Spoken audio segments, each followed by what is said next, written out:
The sharp smell of industrial cleaner still lingers in my memory when I think about that lobby at Apex Dynamics. I was the one pushing the mop across the polished floor. Hard to believe that just 6 days earlier, I had been 52 stories higher, signing off on billion-dollar decisions. That day, instead of a tailored suit and my favorite Swiss watch, I wore faded blue coveralls, a name tag that read E-Cross, and an old Timex. People walked past me without even noticing. "New guy, don't miss the corner by security," Hector Ruiz called out. He was the head of maintenance and the only person in the entire building who knew my real identity. He had warned me, "Executives never see us. You'll be invisible." That was exactly what I wanted. But before I go further, let me say this. Hit subscribe and turn on notifications so you don't miss more stories like mine about power, truth, and second chances. The morning rush had just begun to settle when I noticed her. A young woman rushed in, clutching a worn leather bag and a small backpack covered in cartoon characters. The backpack snagged on a decorative stand and suddenly spilled its contents all over the floor, colored pencils, toys, and a lunchbox sliding under a bench. "Oh no, not today," she muttered, dropping to her knees. I bent down beside her without thinking. "Let me help." She looked up at me, surprised. Her brown eyes were warm, but shadowed with exhaustion. "Thank you. I'm already late, and today is my performance review." "You work here?" I asked, handing her some pencils. "Mara Alvarez, accounting. 1 week in," she said with a small nervous smile. "Not a great impression, is it?" "First impressions are overrated," I told her. "I'm Ethan, maintenance." She hurried off to the elevator. That's when I noticed a teddy bear lying under a chair, old, worn, and clearly loved. By the time I picked it up, the elevator doors had already closed. Later, while emptying bins on the accounting floor, I spotted her again. Her desk stood out, bare except for a framed picture of a boy, maybe 5 years old. I placed the teddy on her desk. "Someone important got left behind," I said. Her eyes lit up. "Captain Bear, my son would be heartbroken. He makes me carry it for luck while he's at kindergarten." "Special bear?" I asked. "His father gave it to him before he left." She stopped there. I didn't press. A sharp voice cut the moment short. "Alvarez, those reports were due an hour ago." It was her manager, Kellen Price, frowning down at her. "Almost ready doesn't count. This is Apex. Maybe think about childcare before accepting a job like this." Mara straightened, calm despite the sting. "The reports will be on your desk in 15 minutes, Mr. Price." I kept moving with my cart, but inside I was boiling. That was the moment my little undercover experiment changed. It wasn't about company culture anymore. It was about her, the woman with tired eyes, unshakable dignity, and more strength than she realized. The next morning, I arrived earlier than usual, pretending to polish the brass directory in the lobby while I waited. I wanted to see her again. At exactly 7:52, Mara rushed through the doors. She looked even more exhausted than the day before. The dark circles under her eyes seemed heavier, her steps a little slower. But when she noticed me, she still gave me a small, genuine smile. "Good morning, Ethan," she said. "No teddy bear rescues today." She tried to sound light, but I could hear the strain in her voice. Then she sighed. "It's been rough. Nico had nightmares, and I barely slept.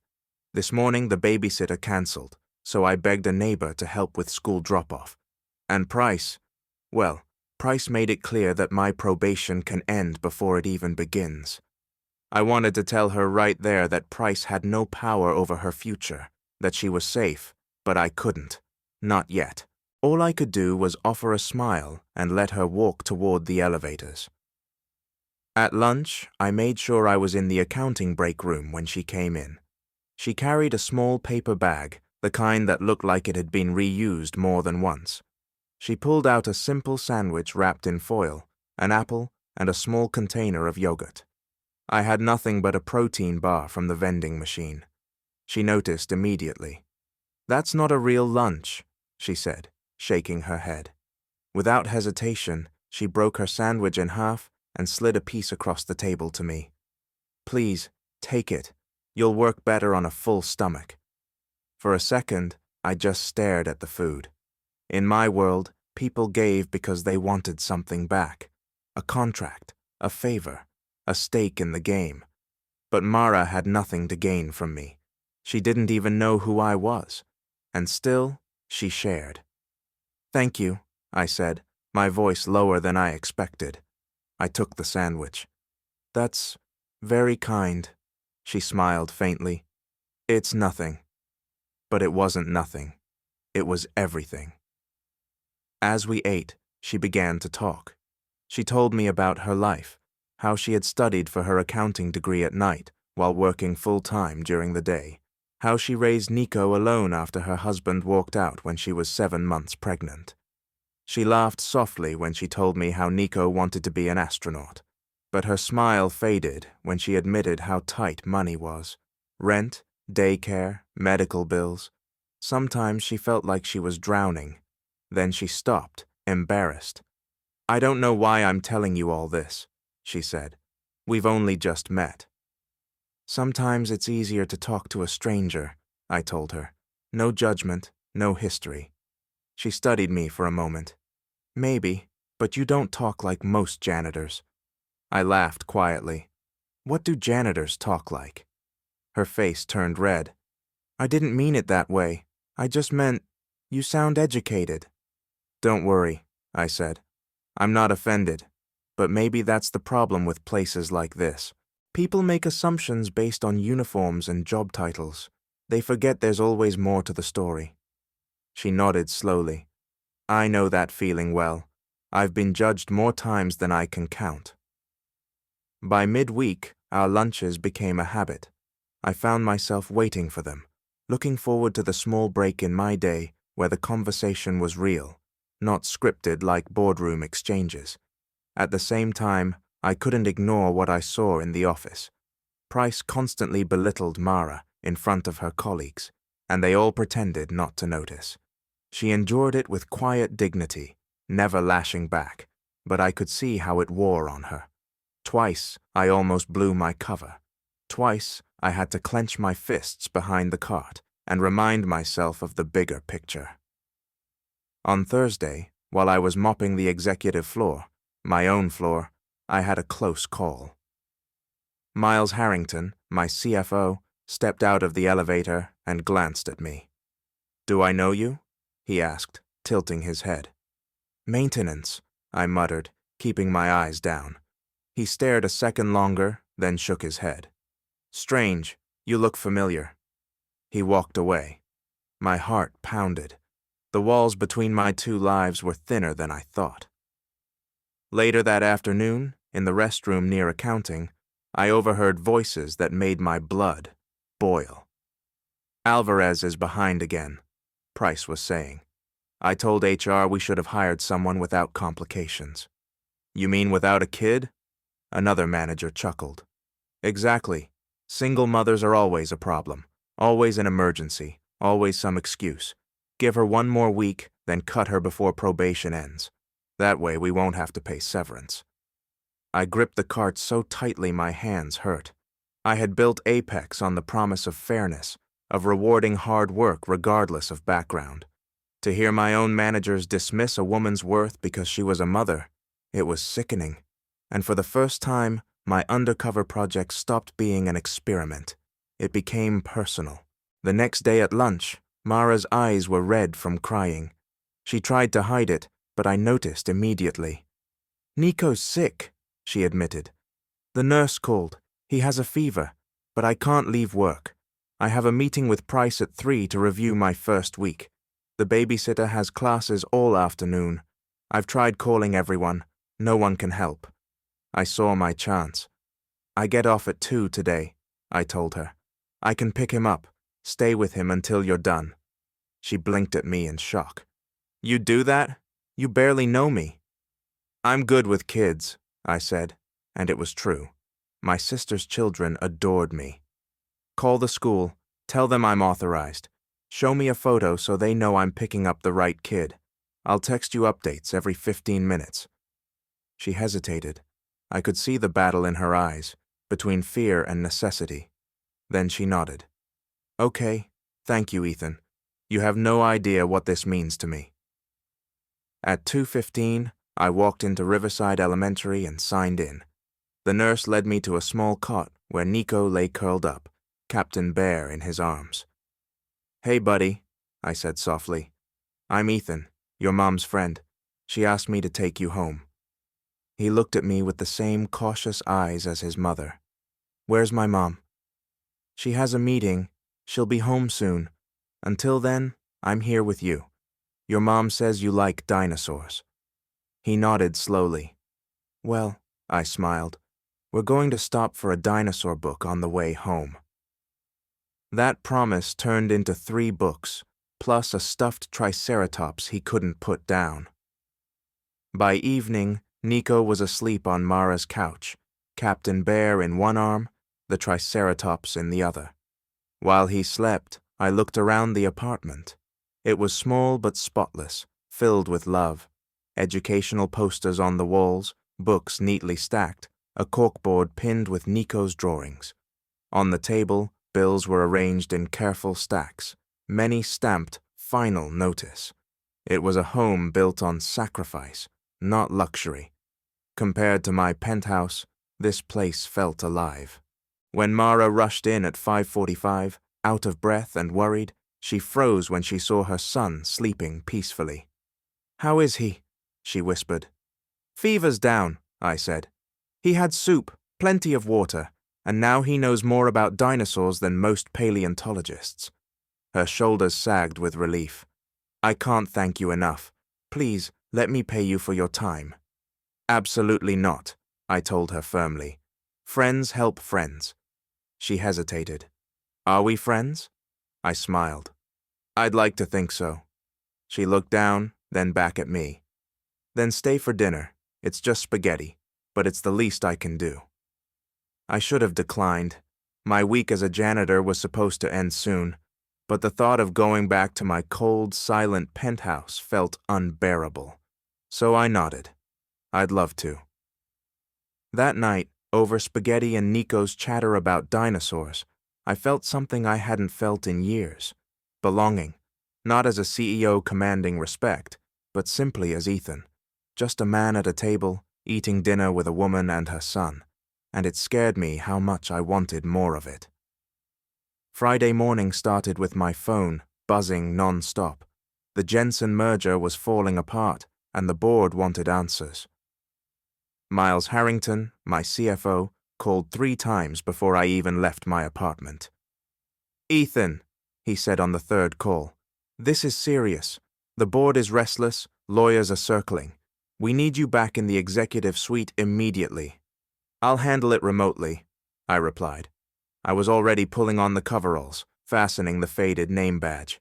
Send me the files. This requires your presence, Miles pressed. Whatever you're doing, it needs to end. I hung up without answering. I wasn't ready to walk away from the experiment, or from Mara. Not yet. That morning, I stayed in character. On the accounting floor, I found Mara at her desk. Kellen Price was looming over her like a hawk, circling prey. Unacceptable, he barked.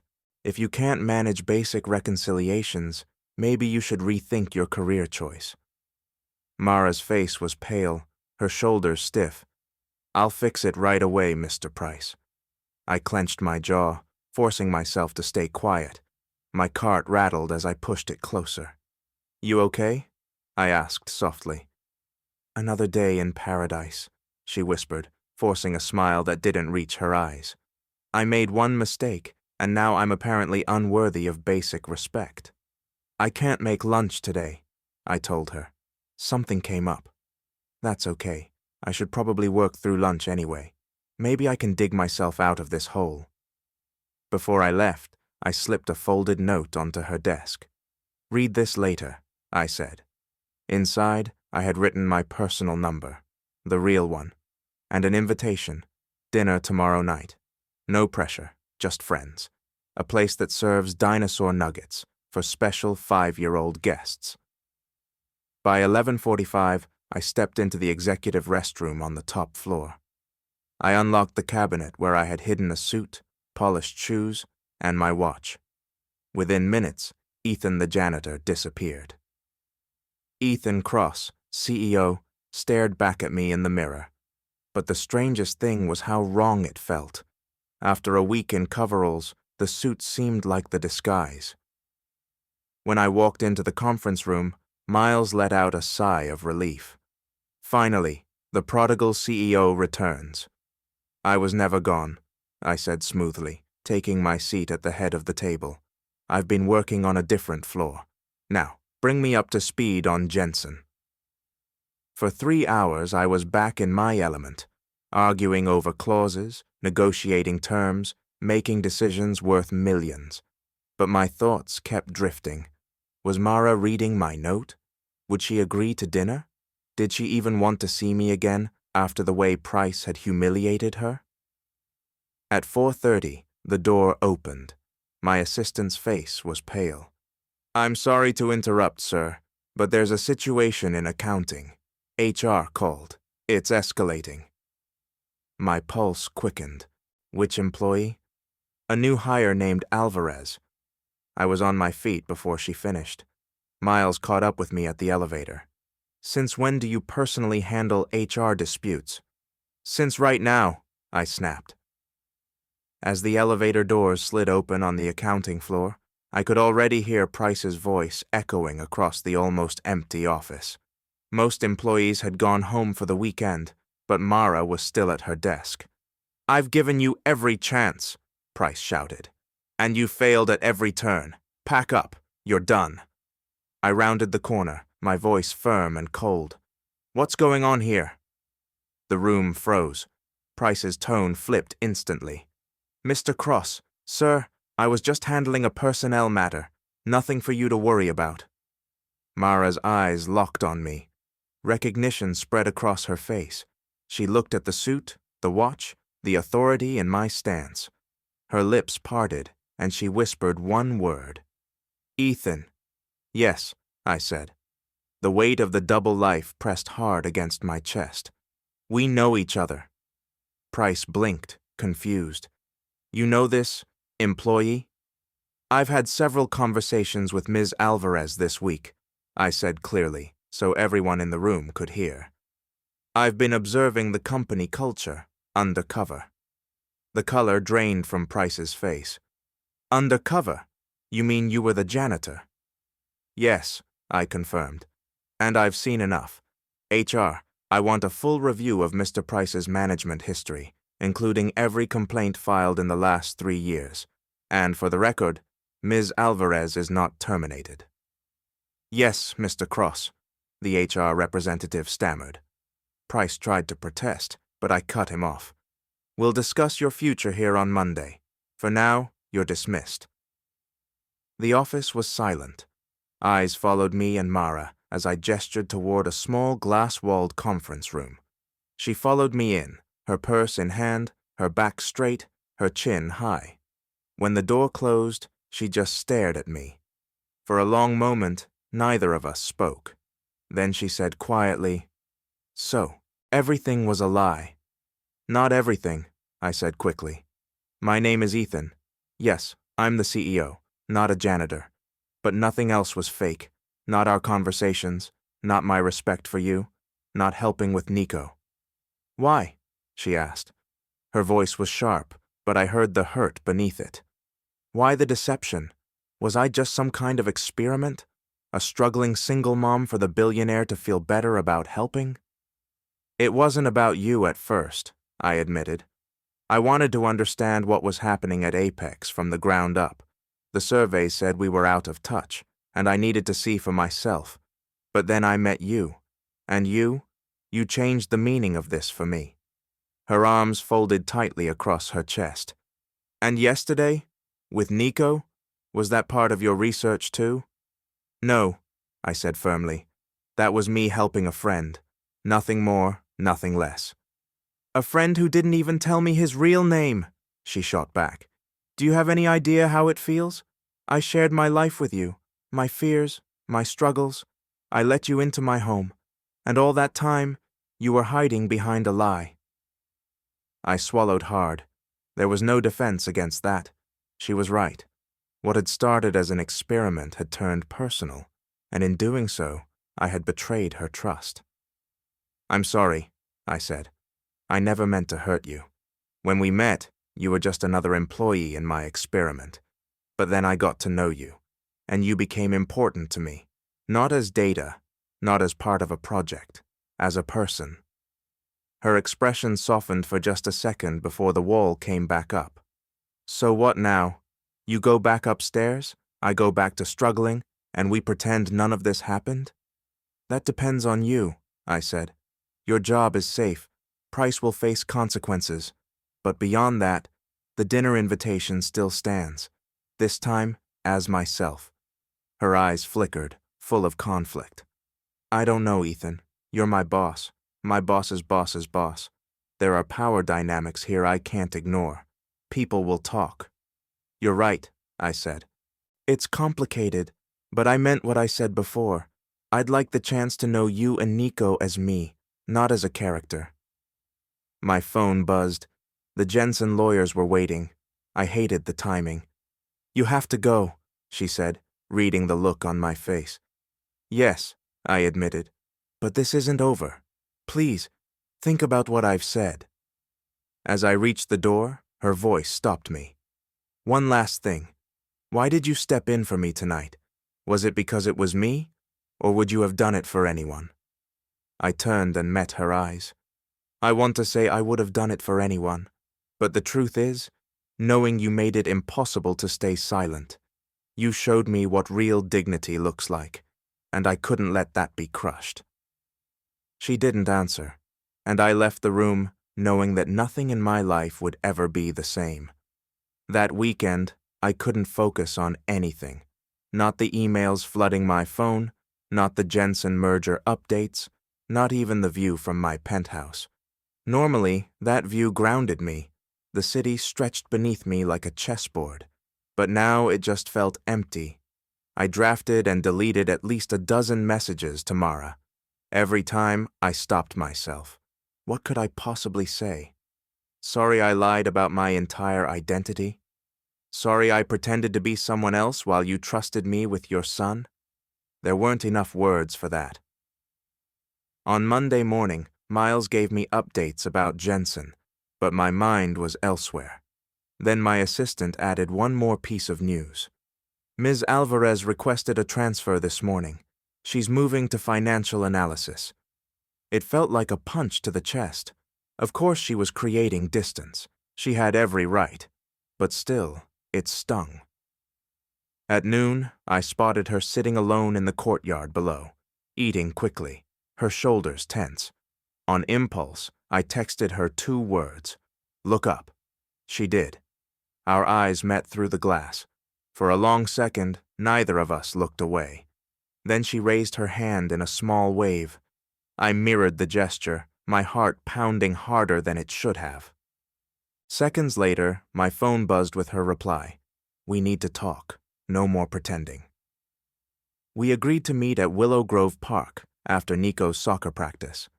At 7:15 that evening, I arrived in jeans and a simple sweater. No suit, no watch that cost more than a car. Just me, stripped down to the version I hoped she could still tolerate.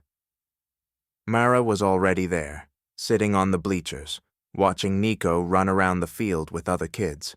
She looked calm, but her arms were folded tight, as if bracing herself. He asked about you this weekend, she said when I sat beside her. Wanted to know when Mr. Ethan was coming back to read more dinosaur books. Guilt hit me. I'm sorry I lied to him, and to you. She didn't look at me. Why the mask? Was it really just about company culture? Yes, at first, I admitted. I wanted to understand why employees felt disconnected. I thought if I lived it, I'd see the truth. And I did. But then I saw you. working twice as hard, treated half as well, and everything changed. She finally turned her head toward me. Do you know what it felt like? To realize that the one person who understood my struggles was actually the man in the penthouse? The man who could change my life with a single decision? The man you met, the janitor, that was me, I said. The most authentic version of myself I've shown in years. No boardrooms, no shareholders, no image to maintain. Just me. She shook her head, frustrated. How am I supposed to believe that? And even if it's true, what could possibly come of this? We're from different worlds. No, I said gently. Different circumstances, yes, but not different worlds. When I was in your apartment, surrounded by your son's drawings and your care, I felt more at home than I ever have in my penthouse. You can't just say things like that, she whispered. Why not, if they're true? Because it complicates everything. You're still my boss. People will talk. I don't want to be the woman who got security by being close to the CEO. Your transfer was based on merit, I told her firmly. Price had nothing to do with it. I won't interfere with your work. If we ever try this, HR will know. Transparent, above board. But your career will stand on your skills alone. For the first time, her posture softened. She looked back toward the field. Nico was running, chasing the ball with uncoordinated but enthusiastic steps. Suddenly he spotted me, and his face lit up. He ran straight over. Mr. Ethan, you came, he shouted, throwing his small arms around me. Did you bring more dinosaur books? I laughed, surprised by the tightness in my chest. Not today, buddy, but next time, if your mom says it's okay. He turned to her with pleading eyes. She smiled despite herself. We'll see, mi amor. Go play. When he ran back, Mara sighed. He likes you. That makes it harder. Or easier, I suggested. Kids see what we sometimes can't. They know who's real. She gave me a long look. So how would this even work? You and me? Transparent but private, I said. We disclose what we have to. But in the office, nothing changes. You keep building your career. I stay out of your evaluations. Outside of work, we go slow, one step at a time. Her eyes softened just a little. When I split that sandwich with you, I never imagined this. Neither did I admitted. But I'm grateful it led here. She hesitated, then asked, That dinner invitation, does it still stand? Yes, I said instantly. For both of you. I think, she exhaled slowly, as if releasing weeks of tension. I think I'd like to try, but carefully, slowly. Starting with dinosaur-shaped chicken nuggets? I asked, smiling. She laughed for the first time since everything unraveled. Starting with dinosaur-shaped chicken nuggets. And in that moment, for the first time in a long time, I felt hope. 3 months later, Apex Dynamics felt like a different company, and I felt like a different man. It started with small changes. I pushed for expanded parental leave, better healthcare, and mentorship programs for employees from disadvantaged backgrounds. I told HR that complaints would no longer disappear into drawers. Managers would be reviewed not just on results, but on how they treated their teams. It wasn't about playing savior. It was about correcting what I had allowed to rot under my watch. Some people resisted, of course. A few managers quit, others adjusted. But slowly, the culture began to shift. I knew it wouldn't be fixed overnight, but I also knew it had to start somewhere. Outside of the office, my life had changed just as much. My weeks were no longer defined by board meetings and investor calls alone. Now there were Saturdays at museums with Mara and Nico, Sundays at the park, kicking a soccer ball until my legs ached, evenings filled with simple dinners and laughter. Nico's questions never stopped, about dinosaurs, stars, rockets. He pulled me into his world with the same unstoppable energy he had on the soccer field. And Mara, Mara let me into hers, carefully, cautiously. There were still moments when I saw her guard go up, when I knew she remembered the lie that had started everything. But slowly, she allowed herself to trust me again. We agreed to keep everything professional at the office. HR had been informed, officially, but we never showed anything at work. No touches, no secret smiles. Her career had to be hers alone, and I respected that. She thrived in her new department. Her reports were sharp, her insights respected. She was no longer the target of Kellen Price's cruelty, and people noticed. Speaking of Price, I didn't fire him. Tempting as it was, I chose another path. I stripped him of managerial authority, put him into mandatory training, and opened every past complaint for review. He hated it, but I believed in second chances, for those willing to change. Whether he would or not remained to be seen. Then came the night of the Apex Winter Gala. The executive floor was glittering, filled with music, lights, and champagne. But I wasn't looking at the decorations or listening to the speeches. I was watching the door, waiting. And then she walked in, Mara, in an emerald green dress that caught the light with every step. Beside her, Nico in a small blazer, looking both excited and overwhelmed. My chest tightened at the sight. "You came," I said, moving through the crowd to greet them. "We came," Mara corrected, smiling. Someone was very eager to see what he calls the dinosaur boss floor. I crouched down to Nico's level. "Well, buddy, what do you think? Is it as amazing as you imagined?" He looked around seriously, then shrugged. "It's okay, but our apartment is more fun, especially since you put up the dinosaur wallpaper in my room." I laughed, glancing up at Mara. For the first time, she didn't look away. She let me see the warmth in her eyes. "I have something for you," I said, reaching into my jacket and handing her a small envelope. She opened it, and her eyes widened. "Ethan, this is the deed to our building?" "It's not mine anymore," I explained. "It belongs to a nonprofit housing trust now. Affordable rent, guaranteed for all tenants. Not a gift to you. This isn't about charity. It's about changing the system that kept people like you cornered. You inspired that." Her hand trembled as she held the paper. "You didn't have to." "I did," I said softly. "Because promises mean nothing if you don't change the structure beneath them."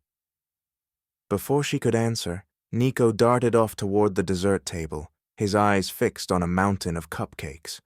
Mara turned back to me, her voice low, full of emotion. "Sometimes I still can't believe this," she admitted. "That I'm standing here, with you. That I'm dating the man who once mopped floors beside me." I took her hand, gently. "We're really doing this, Mara, one step at a time." "The strangest part," she said, smiling, "is how natural it feels, whether you're Ethan with a mop or Ethan in a suit."